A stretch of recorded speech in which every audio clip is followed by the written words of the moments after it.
and the idea that not every relationship is going to work out just because two people are good. Not every breakup is a failure, and sometimes it's okay to walk away. It's not failure, it's growth. And just an aside, sometimes it's best to figure that out before you get married so you don't have to get divorced. The real focus should have been on the relationship stories. Honestly, that's where the show shines, but it wasn't what I was expecting. What's good, K-Drama crew? It's your girl KC Michelle back with another episode of What Did I Just Watch? And for today's drama, we're going to take a look at a short yet quirky little drama that had a lot of potential but left me with mixed emotions. So without further ado, let's get into the divorce insurance. This 12-episode series stars Wook, Ju Bin, Kwang, Exie, Da-hee, and Kim Won-hae. Kim Won-hae plays Na Dae-bak, a senior insurance underwriter who's great at building new products, but not so great at building relationships. His wife emotionally checked out of their marriage a long time ago, and his children don't check up on him because they study abroad. And his professional network, they are sick of his shenanigans because every time he calls them, he hits them up for another product. But he's got to make that paper, so guess what he has to do? Make a new product. So he calls on his friend and colleague, No Ji-goon, played by Wook, to help him create something fresh. And the pitch: divorce insurance. This is a for real policy to help protect people from the financial and emotional damage created by getting a divorce, which Ji-goon has experienced 3 times. And from there, we follow this team as they test it out at a wedding fair and beyond.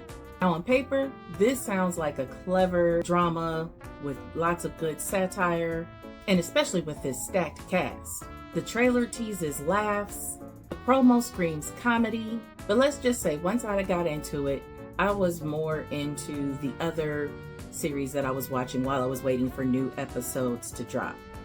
And if you haven't seen my review of Moon in a Day, go check it out. So for me, this drama really didn't scratch the surface of the comedy that I was anticipating. The humor felt a little overhyped when the real focus should have been on the relationship stories. Honestly, that's where the show shines, but it wasn't what I was expecting. That said, I did appreciate the conversations that was had about relationships, marriage, divorce, and the idea that not every relationship is going to work out just because two people are good. It reminded me a lot of Strangers again. Both shows dive into the complexities of divorce, and both series suggest that it's okay to walk away if things aren't working. Not every breakup is a failure, and sometimes it's okay to walk away. It's not failure, it's growth. And just an aside, sometimes it's best to figure that out before you get married so you don't have to get divorced. There's also this one plot point, and I'm not going to spoil it for you, but to me, a lot of times this is overdone. When if you would just leave that part out, you have a good drama. It's unnecessary to include it in just about every drama there is out there. Okay, rant over. But for real, in this drama, it really wasn't needed. Without it, the message still stands.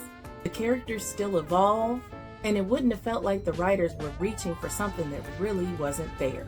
So if you enter this series thinking you're getting a rom-com, you're gonna get disappointed.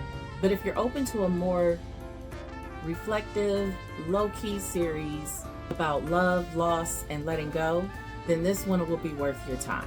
It's not welcome to Waikiki funny, but it does have something to say. It does have a good message. So, rant 2. Now this is what I both love and get frustrated with about K-dramas.